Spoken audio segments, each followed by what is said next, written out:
I'm Ranger Cameron at Camp Nelson National Monument, and this is Civil War 160 and 60. In central Kentucky, during the Civil War, the Hickman covered bridge, a single-span wooden bridge, was the only crossing over the Kentucky River south of the state capital of Frankfort. Hickman Bridge was critical for the movement of U.S. troops, animals, and wagons through Kentucky to areas of war farther south. Its strategic importance necessitated defense, and by the spring of 1863, federal forces were assigned to protect it.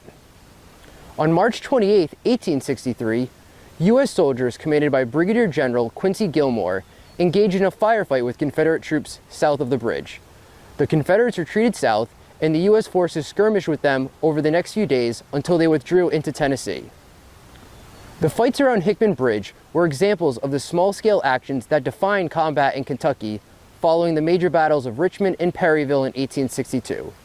The U.S. Army's defense of Hickman Bridge was ensured with the establishment of Camp Nelson on April 29, 1863. The minor clash at the bridge was the only combat that occurred in the area of Camp Nelson during the Civil War.